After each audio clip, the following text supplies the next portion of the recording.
प्रस्तुत है लोकवाणी, आपकी बात मुख्यमंत्री श्री भूपेश बघेल के साथ।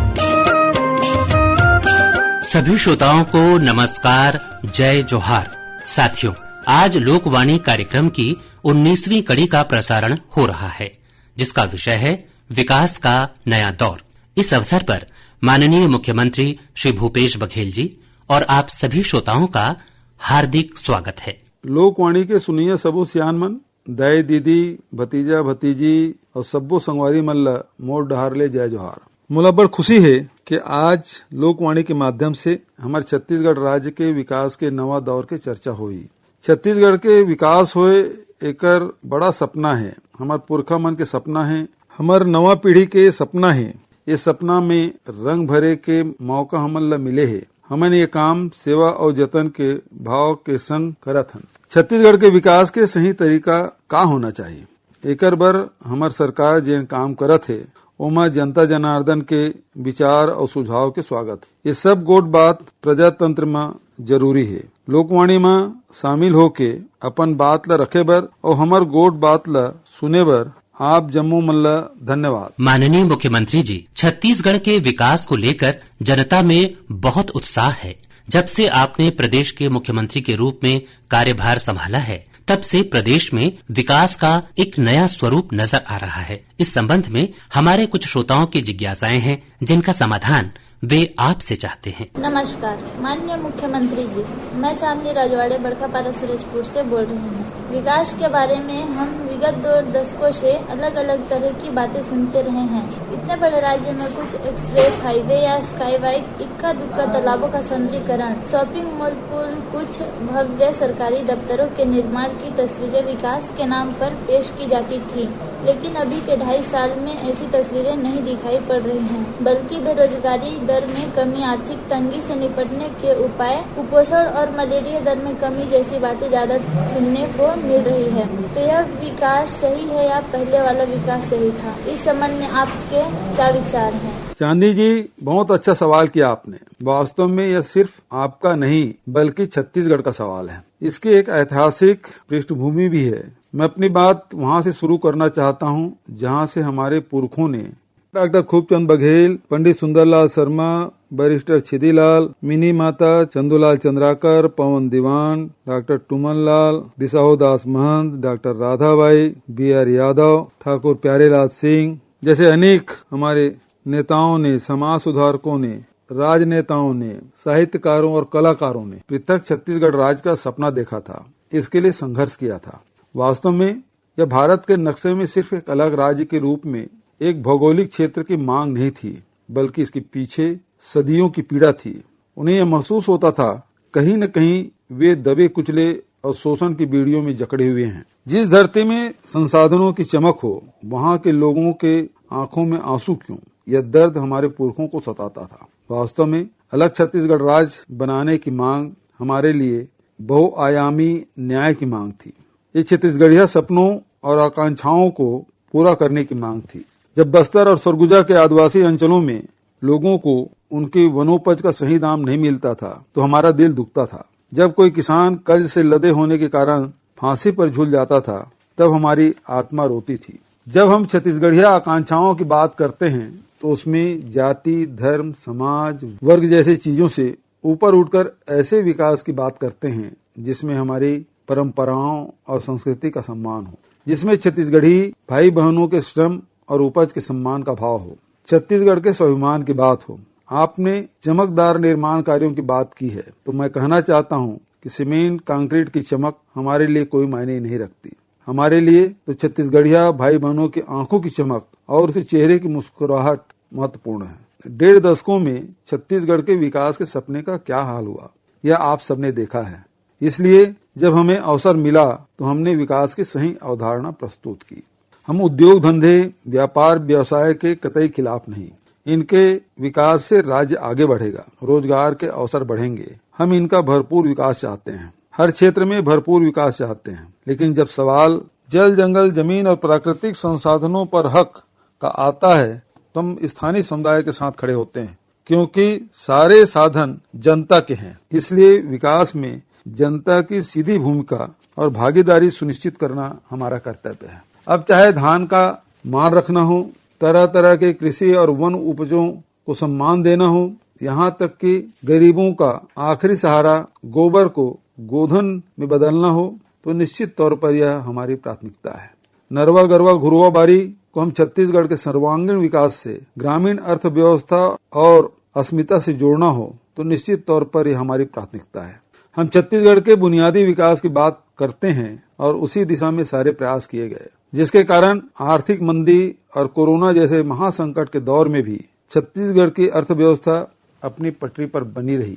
जब देश और दुनिया के बाजारों में सन्नाटा था, तब छत्तीसगढ़ में ऑटोमोबाइल से लेकर सराफा बाजार तक में उत्साह था। हमारे कल कारखाने भी चलते रहे और गौठान भी। हमारा रास्ता थोड़ा लंबा जरूर है, लेकिन यह स्थायी विकास का रास्ता है, जिसे समय के थपेड़े बाधित नहीं कर सकते। हमारे फैसले छत्तीसगढ़ को न सिर्फ तत्कालिक राहत देते हैं, बल्कि दूरगामी महत्व के साथ चौतरफा विकास के रास्ते खोलते हैं। इसलिए हम कहते हैं कि हम नवा छत्तीसगढ़ गढ़ रहे हैं, और ये बात है अभिमान की, छत्तीसगढ़िया स्वाभिमान की। मेरा मानना है कि अभी प्रदेश में ऐसे बहुत से बुनियादी काम किए जाने हैं, जिनसे हमारे प्रदेश के ग्रामीण अंचल, वन अंचल, बसाहटों, कस्बों और बहुत से शहरों में रहने वाले लोगों का जीवन आसान हो सके।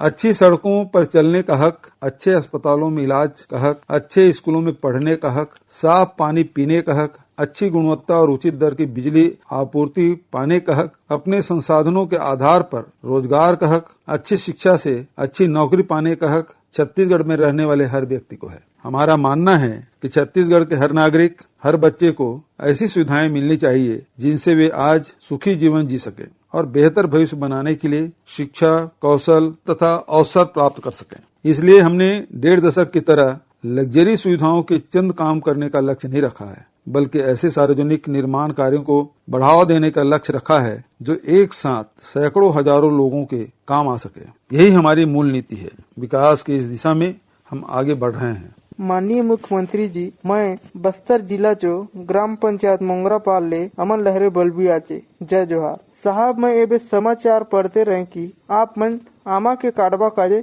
स्टील से छुरी जो इस्तेमाल करबा काजे बल्लास, तो अमचूर जो क्वालिटी इतरो अच्छा होली कि जो अमचूर पहले 100 रुपए किलो जाते रहे हुने बे 600 रुपए किलो जाते। मैं आप मन ले ये जानबा चाहे से कि आप मन बस्तर चो अधिकारी मन के ये निर्देश काय काज नहीं दिया कि उन मन आदिवासी मंचो समस्या के दूर करत, क्योंकि साहब आदिवासी मंचो समस्या तो खूबे छोटे छोटे रहुआ है। भाई अमन लहरे जी, सबसे पहले तो आपको धन्यवाद। आपने प्यारी बोली हल्बी में अपनी बात रखी, मुझे बड़ा अच्छा लगा।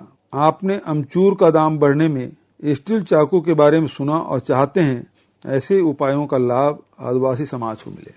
मैं बताना चाहता हूं कि आदिवासियों से जुड़ी हुई बात, कोई भी विषय, कोई भी समस्या को हम छोटा नहीं मानते, और आदिवासी अंचल में आम जनता की सहूलियत के लिए नए नए उपाय करने के लिए प्रशासन को स्पष्ट निर्देश दिए गए हैं।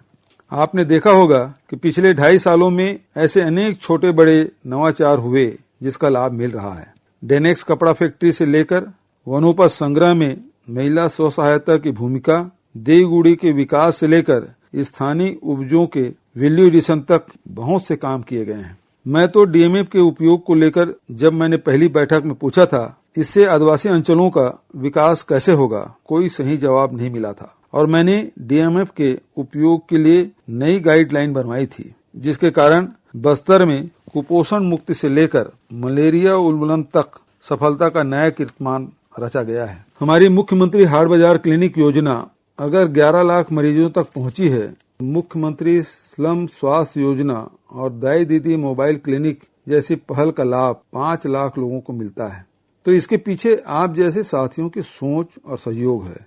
मैं तो यह कहूंगा कि ऐसी योजनाओं की प्रेरणा स्थली भी बस्तर ही है। माननीय मुख्यमंत्री जी, आपने जो बात कही उससे हमें अपने संविधान और लोकतंत्र की गरिमा का आभास होता है। सड़कों को लेकर जो बात आपने कही है, बिल्कुल वैसे ही चिंता हमारे एक श्रोता ने व्यक्त की है। आइए सुनते हैं उनकी आवाज। मदनपुर कहा कुमार साहू बोल रहा हूँ। गाँव का विकास होना चाहिए अच्छे ढंग से। आज गांव में सड़क की असुविधा है, आने जाने में विद्यार्थियों को, किसानों को, राहगीरों को ये समस्या जल्द से जल्द दूर होना चाहिए। ज्वलंत समस्या है। धन्यवाद साहू जी।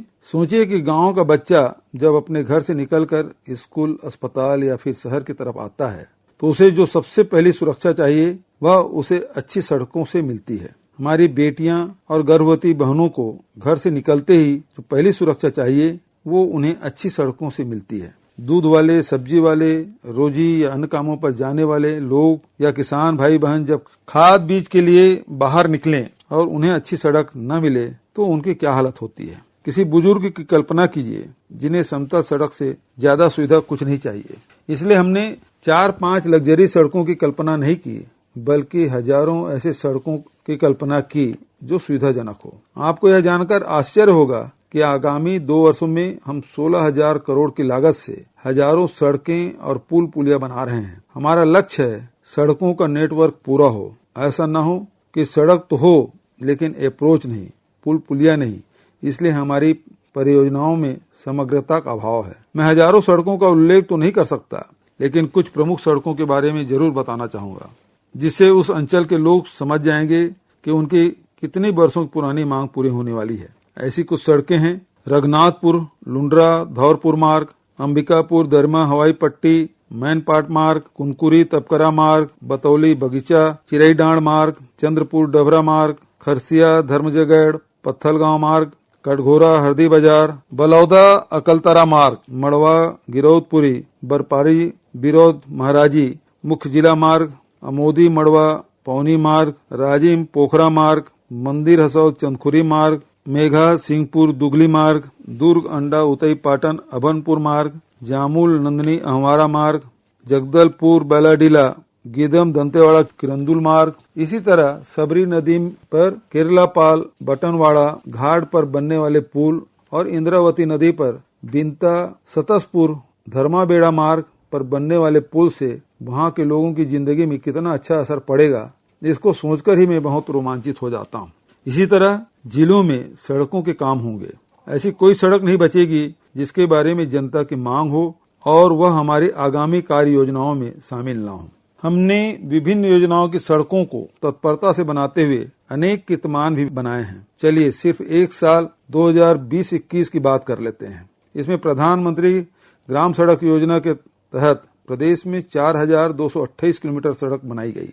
आप इतिहास निकाल कर देख लीजिए, इतना काम पिछले किसी एक साल में नहीं हुआ। इसी तरह PMGSY सड़कों की पूर्णता का प्रतिशत 121% रहा। मुख्यमंत्री ग्राम गौरव पथ योजना के तहत 94 किलोमीटर के 261 सड़कें बनाई, जिसमें पूर्णता का प्रतिशत 92 रहा। मुख्यमंत्री ग्राम सड़क एवं विकास योजना में 387 किलोमीटर के 97 सड़कें बनाई, जिसमें पूर्णता का प्रतिशत 85.24 रहा। पूरे 2.5 साल को देखें तो हमने PMGSY के तहत 8,545 किलोमीटर की सड़कें बनाई और सड़कों का निर्माण पूर्ण करने का प्रतिशत 96.98 रहा है, जो अपने आप में एक बड़ी उपलब्धि है। सीधी बात है, हम केवल एक नए काम शुरू करके शिलान्यास के पत्थर पर अपना नाम लिखवाकर अमर नहीं होना चाहते, बल्कि जो जिम्मेदारी उठाई है उसे पूरा करते हुए निर्मित कार्यों को आम जनता के हित में समर्पित करने पर विश्वास रखते हैं। यह भी ध्यान रखना होगा, ये सारे काम कोरोना काल में हुए हैं, जब सुरक्षा उपायों से लेकर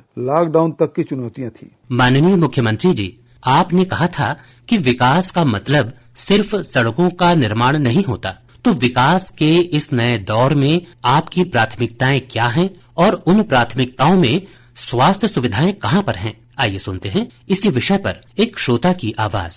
मैं देवराम, गांव रेड़ा, जिला रायगढ़ का निवासी हूं। मैं माननीय मुख्यमंत्री जी से लोकवाणी में चर्चा का अवसर मिलने से खुश हूं। छत्तीसगढ़ के गाँव के मरीजों को इलाज के लिए या तो बड़े शहर जाना पड़ता था या दूसरे प्रदेश, दोनों स्थितियों में ही बहुत दिक्कत होती थी। आपने डॉक्टर खूबचंद बघेल स्वास्थ्य सहायता योजना, मुख्यमंत्री विशेष स्वास्थ्य सहायता योजना के साथ बसाहटों तक, घरों तक स्वास्थ्य सुविधाएं पहुंचाने का इंतजाम किया है। इसके लिए बहुत बहुत धन्यवाद। कोरोना से लड़ने के लिए आपने जिस तरह से प्रयास किए वह हम देख रहे थे और उसी का असर है कि छत्तीसगढ़ कोरोना की दूसरी लहर से बहुत जल्दी बाहर आ गया। हम जानना चाहते हैं कि कोरोना की तीसरी लहर को लेकर छत्तीसगढ़ की क्या क्या तैयारी है। नमस्कार माननीय मुख्यमंत्री जी, मैं बृजमोहन अग्रवाल जवाहर नगर रायपुर से बोल रहा हूँ। ऐसा कहा जा रहा है कि कोरोना की तीसरी लहर बच्चों के लिए बहुत ज्यादा घातक हो सकती है और इस पे पुरानी दवाइयाँ और किसी भी किस्म का कोई ट्रीटमेंट काम नहीं करेगा।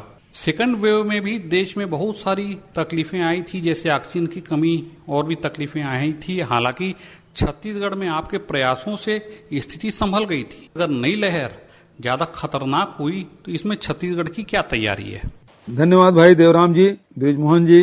कोरोना का संक्रमण पूरी दुनिया के लिए एक नए तरह का अनुभव था। इससे निपटने में जितनी भूमिका मेडिकल साइंस की थी, उतनी ही भूमिका शासन, प्रशासन और जनता के बीच एक समझ विकसित करने की थी, जिससे कि जनता को जागरूक करते हुए कोरोना को हराया जा सके। मैं कहना चाहता हूं कि 2.5 साल पहले सरकार में आते ही हमने स्वास्थ्य के क्षेत्र में जिस तरह के सुधार किए और व्यवस्थाओं को चाक चौबंद किया, उसका बहुत लाभ कोरोना से निपटने में भी मिला है। वर्ष 2018 के अंत में प्रदेश के सरकारी अस्पतालों में सिर्फ 1378 डॉक्टर काम कर रहे थे। हमने उसे बढ़ाकर 3358 कर दिया है। इसी प्रकार मेडिकल स्टाफ की संख्या भी 18,000 से बढ़ाकर लगभग 22,000 कर दी है। उस समय प्रदेश के सभी अस्पतालों को मिलाकर बिस्तरों की संख्या मात्र 15,000 थी। हमारी उदार नीतियों से 2.5 वर्ष में यह संख्या बढ़कर अब लगभग 30,000 हो गई है। कोरोना से लड़ने के लिए विशेष सुविधाओं की जरूरत पड़ी तो हमने ventilator, ICU beds, HDU beds, oxygen युक्त बेड, ऑक्सीजन कंसंट्रेटर, हर तरह के oxygen cylinder, PSA oxygen plant, liquid oxygen tank, multi monitors जैसे आवश्यक उपकरणों को भी कई गुना बढ़ाया गया है। हम कांकेर, कोरबा तथा महासमुंद में नए मेडिकल कॉलेज भी खोल रहे हैं, जिससे प्रदेश में डॉक्टरों की संख्या बढ़ेगी और जनता को इसका लाभ भी मिलेगा। पिछले 2 बजट में हमने स्वास्थ्य के क्षेत्र में सबसे अधिक बढ़ोतरी करते हुए 880 करोड़ रुपए का बजट दिया। इसके अलावा राज्य आपदा राहत मद से 50 करोड़ रुपया, मुख्यमंत्री सहायता कोष से 80 करोड़ रुपए भी दिए, जिससे स्वास्थ्य क्षेत्र में कुल मदद बढ़कर 1000 करोड़ से अधिक हो गई है। सबसे पहले तो हम भगवान से प्रार्थना करेंगे कि देश और प्रदेश में तीसरी लहर का प्रकोप आने ही न पाए। मैं आप सबसे यह अपील करता हूं कि जान है तो जहान है। कोई भी विकास तभी काम आता है जब आपकी जान बची रहे। इसलिए मास्क, हाथ की सफाई, भौतिक दूरी को अपनी जीवन शैली का अंग बना लें। कोरोना का हिसाब तो वैसे ही है कि सावधानी हटी, दुर्घटना घटी। जहां तक तीसरी लहर का असर बच्चों को अधिक होने, इस बार के संक्रमण में दवाओं का असर न होने जैसे बातों का सवाल है, तो मैं आपसे हाथ जोड़कर निवेदन करता हूं, किसी भी तरह के अफवाहों में न आए। तबीयत बिगड़ने पर अपने डॉक्टर से संपर्क करें, या मान लीजिए सही समय पर इलाज कराया जाए तो हर मर्ज का इलाज संभव है। फिर भी मैं यह बता दूं कि दूसरी लहर से जैसे निपटे थे, उससे ज्यादा अच्छी तैयारी तीसरी लहर से निपटने की है। माननीय मुख्यमंत्री जी, प्रदेश के सर्वांगीण विकास में आप बिजली की क्या भूमिका देखते हैं? छत्तीसगढ़ की पहचान ऊर्जा उत्पादक और ऊर्जा सरप्लस राज्य के रूप में होती थी, लेकिन आम जनता के मन में ये सवाल रहता था कि इससे हमें क्या लाभ। आइए एक सवाल लेते हैं। जय जोहार माननीय मुख्यमंत्री जी, मैं शिमला मेरावी ग्राम कड़गो से बोल रही हूँ। आप यह कहते हैं कि छत्तीसगढ़ के संसाधनों पर जल, जंगल, जमीन पर जनता का हक है, लेकिन उसका लाभ तो ज्यादातर उद्योगपति को ही मिलता है। कृपया यह बताइए कि हमारे खनिज, हमारे जंगल का लाभ हमें कैसे मिलेगा और इससे हमारे विकास में क्या भूमिका होगी? शिमला बिटिया, आपका सवाल जायज है। हमारा मानना है कि छत्तीसगढ़ के कोयले से अगर बिजली बनती है तो उसके लाभ में सीधे हिस्सेदारी आम जनता की होनी चाहिए। यही वजह है कि हमने घरेलू बिजली उपभोक्ताओं के लिए बिजली बिल हाफ योजना लागू की है। इस योजना के तहत प्रदेश के 39 लाख से अधिक उपभोक्ताओं को विगत 27 महीने में 1822 करोड़ रुपए का लाभ दे चुके हैं। इस योजना के तहत प्रत्येक घरेलू उपभोक्ता को बिना जाति, धर्म या आय के बंधन के प्रति माह 4 यूनिट बिजली निःशुल्क दी जा रही है। इसके अलावा 5 हाउस पावर तक के सिंचाई पंप का उपयोग करने वाले लगभग 6 लाख किसानों को भी निःशुल्क बिजली दी जा रही है।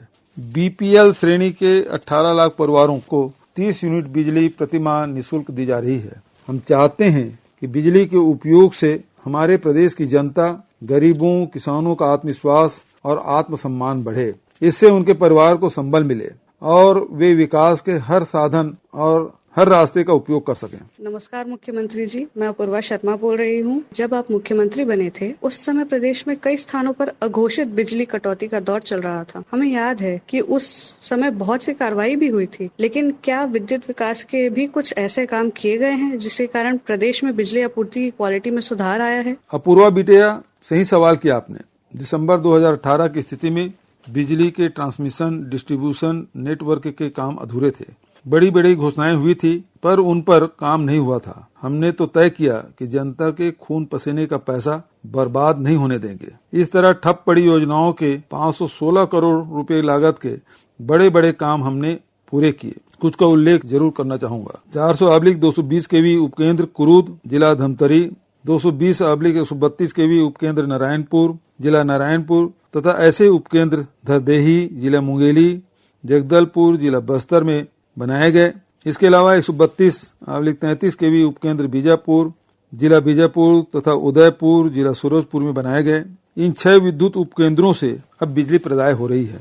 इसी तरह अति उच्च दाब के 20 उपकेंद्रों का काम भी हमने शुरू किया है, जिसकी लागत 1200 करोड़ रुपए से अधिक है। ये उपकेंद्र धरदेही मस्तूरी जिला बिलासपुर, पाटन, सिमरिया, लिटिया, अहिमारा, अमलेश्वर, छावनी जिला दुर्ग, दलदल सिनी, सिलतरा, माठ, खरोरा, आरंग जिला रायपुर, खरमोरा जिला कोरबा, इंदामारा खैरागढ़ जिला राजनांदगांव, इंदागांव जिला गरियाबंद, बैजलपुर जिला कबीरधाम, बलौदा जिला चांपा जांजगीर, बेतर टेमरी जिला बेमेतरा, जनकपुर जिला कोरिया में बनाए जा रहे हैं, जो आगामी 2 साल में पूरे कर दिए जाएंगे। इसी तरह बिजली की वितरण व्यवस्था में सुधार के लिए 1281 करोड़ रुपए के लागत के कार्य किए जा चुके हैं तथा 211 करोड़ रुपए के कार्य किए जा रहे हैं। 1400 करोड़ से अधिक लागत के 33 केवी उपकेंद्रों की स्थापना, ट्रांसफार्मर एवं लाइन विस्तार जैसे अनेक कार्य किए गए हैं। इस तरह से हमने बिजली को जनता की ताकत बनाने में सरकार की ताकत लगाई है।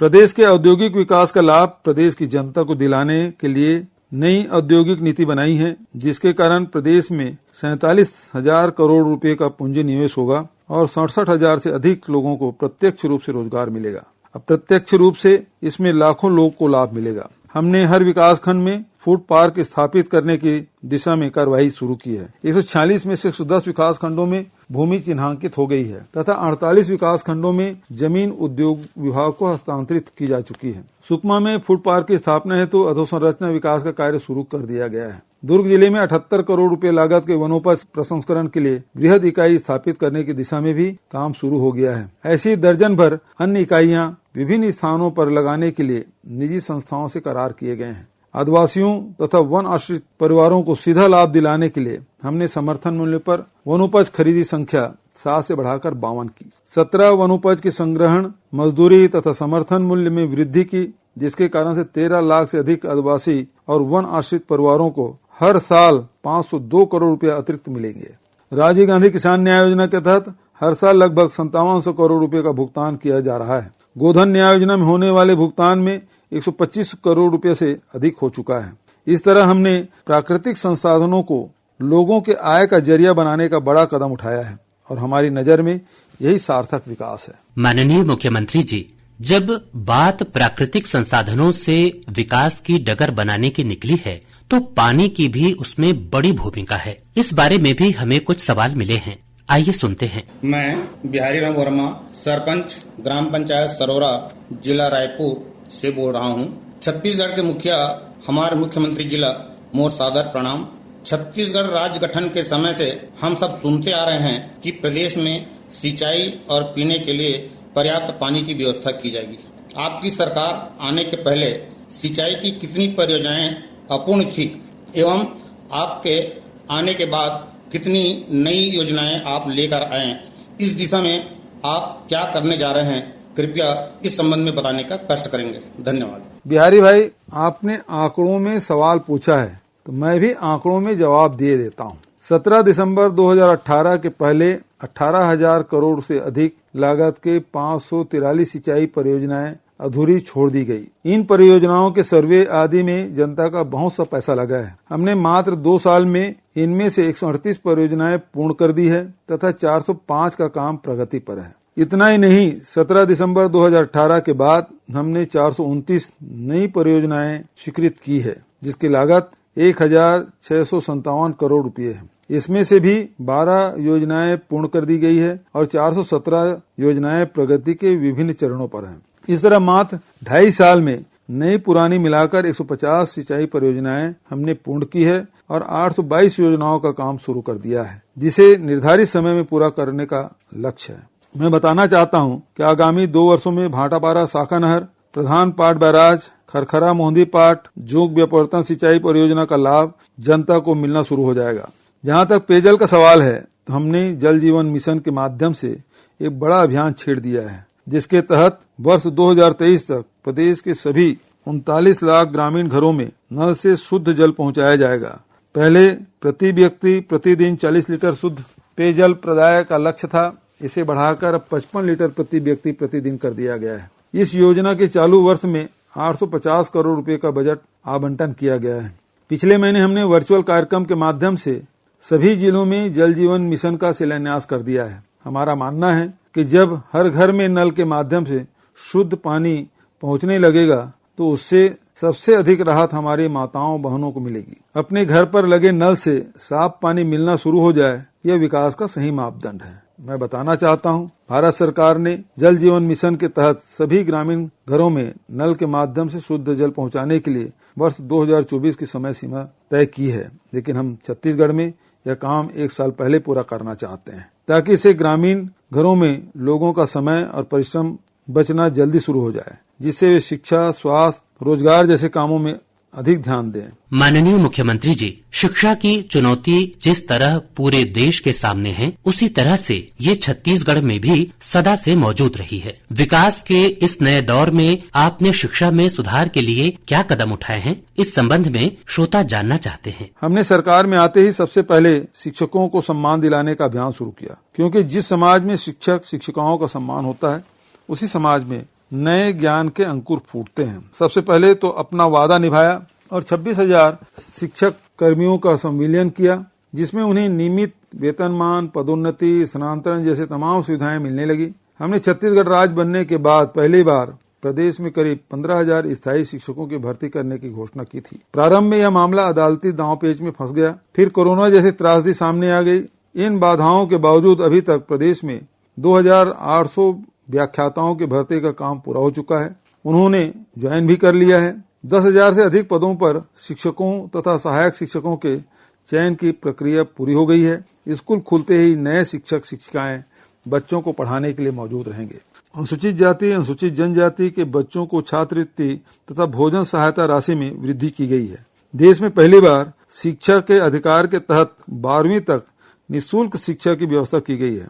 ग्रेजुएशन और पोस्ट ग्रेजुएशन करने वाली बेटियों की निःशुल्क पढ़ाई की व्यवस्था की गई है। प्रदेश में स्कूल से ही शिक्षा का स्तर बढ़ाने के लिए Swami Atmanand English medium school योजना शुरू की गई है, जिसके तहत 171 शालाओं में बच्चों को प्रवेश दिया जा रहा है।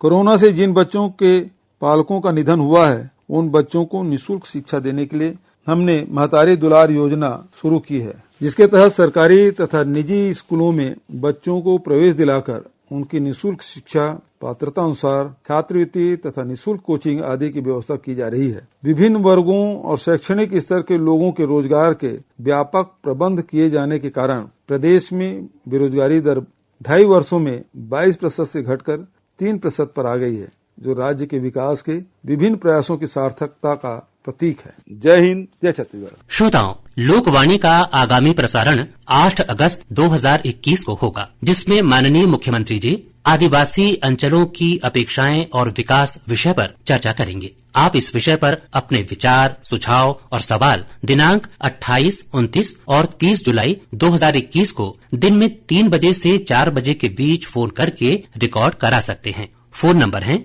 0771 के बाद 2430-501, 2430-502 और 2430-503 और इसी के साथ ये कार्यक्रम संपन्न होता है। नमस्कार, जय जोहार। अभी आप सुन रहे थे लोकवाणी,